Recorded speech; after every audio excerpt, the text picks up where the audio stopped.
Salut Célène, écoute, j'espère que tu vas bien ce lundi.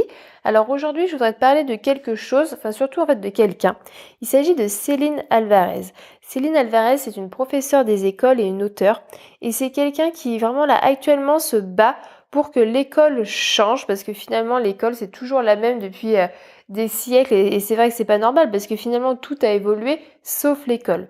Sauf que en fait elle, il y a quelques années, elle faisait cours dans une zone d'éducation prioritaire en moyenne section et dans sa classe en fait elle a mélangé un peu les âges et surtout elle a mis en place tous les ateliers de la pédagogie Montessori qui sont en fait des petits ateliers où les enfants vont sur les ateliers qu'ils souhaitent. En fait, c'est pas le professeur qui dit tu fais ci, tu fais ça. C'est vraiment les enfants qui choisissent leur atelier.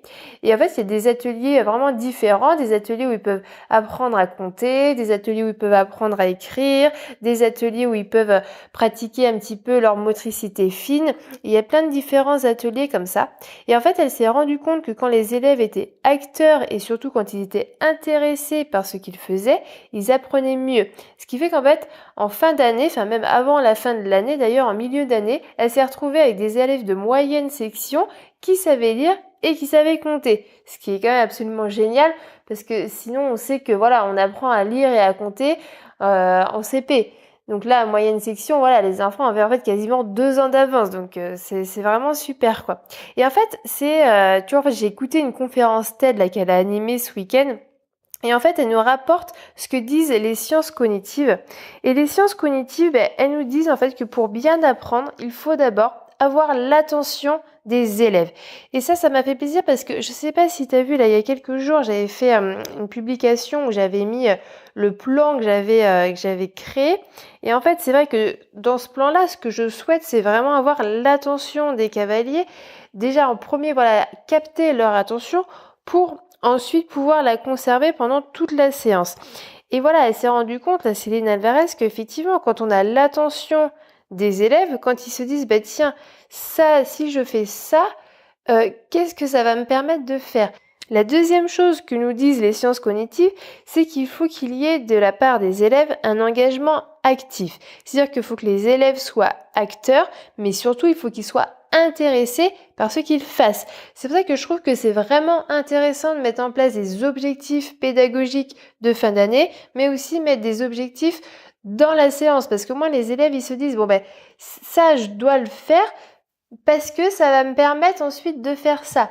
Et la motivation, finalement, c'est la meilleure chose pour apprendre. Quand on est motivé par quelque chose, finalement, on se rend même pas compte qu'on est en train de faire des efforts éventuellement pour apprendre puisque ça nous plaît et on sait pourquoi on va le faire. La troisième chose, c'est d'avoir un retour d'information immédiat.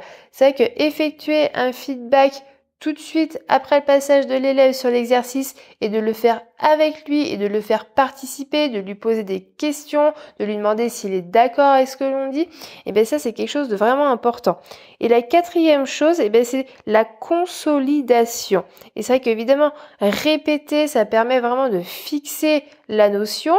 Il y a aussi cette notion-là de gamification.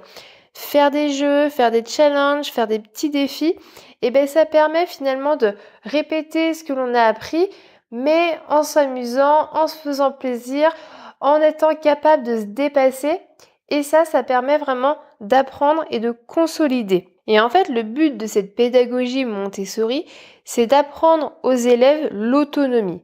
Apprendre l'autonomie. Et finalement, nous, en tant qu'enseignants d'équitation, c'est ce qu'on souhaite aussi. On souhaite que nos élèves ils soient capables d'évoluer en harmonie avec leur cheval, qui connaissent leur cheval et qu'ils soient capables de se faire plaisir à cheval.